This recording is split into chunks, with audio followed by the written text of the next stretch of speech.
Hello friends, welcome to my channel. இன்றைக்கி வந்து பார்த்திங்கன்னா பேச்சுலர் சிக்கன் செய்ய போகிறோம். சட்டுன்னு செஞ்சிடலாம், வாங்க பார்க்கலாம். இப்போ வந்து குக்கரில் ஒரு 3/4 கிலோ சிக்கன் வந்து மஞ்சள் போட்டு வாஷ் பண்ணி ஒரு 4 டைம்ஸ் வாஷ் பண்ணேன். இதோடவே 2 பச்சை மிளகாய் கிள்ளி போட்டுக்கலாம். பெரிய வெங்காயமும் கட் பண்ணி வச்சுருக்கேன், அதையும் இதோட சேர்த்திக்கிறேன்.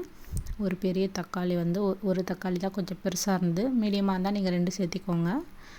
இதோடவே வந்து குழம்பு மிளகாத்தூள் தான் நான் சேர்க்க போகிறேன். ஒரு 3 டீஸ்பூன் போல் சேர்த்திக்கிறேன். நீங்கள் எந்த மிளகாத்தூள் யூஸ் பண்ணுறீங்களோ செப்ரேட்டாக இருந்தாலும் யூஸ் பண்ணிக்கோங்க. கல் உப்பு, மஞ்சள் தூளும் இதுலேயும் சேர்த்திக்கலாம் தேவையான அளவு. இப்போ வந்து இது தண்ணி விட்டு நல்லா மிக்ஸ் பண்ணிவிட்டு நம்ம மூடி போட்டு வேக வச்சுக்கலாம். ஏன்னா இதுலேயே வந்து நான் உப்பு காரம்லாம் சேர்த்துட்டோம் இல்லையா, சிக்கனில் வந்து அந்த ஸ்பைசஸ் வந்து உப்போட தன்மையும் சேர்ந்துருக்கும். சாப்பிடும்போது நல்லாவும் டேஸ்ட்டாக இருக்கும். இப்போ வந்து இது நம்ம மூடி வச்சு ஒரு 4 விசில் நான் விட்டுக்கிறேன்.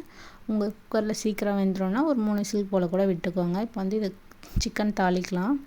சிக்கனுக்கு வந்து பார்த்திங்கன்னா நான் வெறும் கடுகு தான் போட்டிருக்கேன். இந்த மசாலா ஸ்பைசஸ் எதுவும் நான் சேர்க்கலை.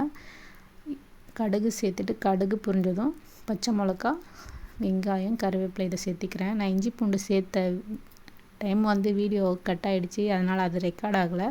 நான் இஞ்சி பூண்டும் 1 டீஸ்பூன் சேர்த்திக்கிட்டேன். அப்புறம் அதோட வந்து பார்த்திங்கன்னா இந்த வேக வச்ச சிக்கன் ஒரு 4 விசில்லே வந்து பார்த்திங்கன்னா நல்லா கறி சும்மா செண்டு மாதிரி வெந்துடுச்சு.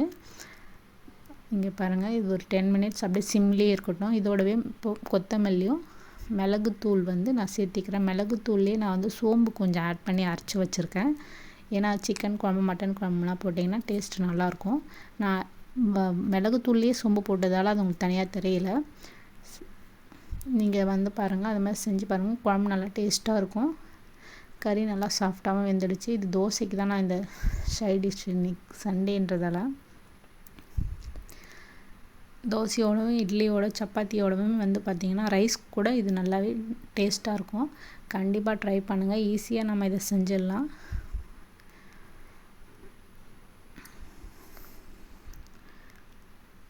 தோசை மாவு வந்து நல்லா தேய்ச்சி விட்டாச்சு. பாருங்கள், தோசையும் ரெடி ஆகிடுச்சு. கண்டிப்பாக ட்ரை பண்ணுங்கள் ஃப்ரெண்ட்ஸ். இந்த சிக்கன் கிரேவி செம்ம டேஸ்ட்டாக இருக்கும். ஆனால் இஞ்சி பூண்டு பேஸ்ட்டு போட மறந்துட்டேன், அதை நீங்கள் போட்டுக்கோங்க. தேங்க்யூ ஃபார் வாட்சிங். Thank you for your supporting. முடிஞ்ச அளவுக்கு கொஞ்சம் தப்பும் கிப்பமாக இருந்தால் அட்ஜஸ்ட் பண்ணிக்கோங்க. என்னோடய ஹஸ்பண்ட் சாப்பிட்டாங்க, டேஸ்ட்டு நல்லா இருக்குன்னு சொன்னாங்க. கண்டிப்பாக ட்ரை பண்ணுங்கள். Thank you for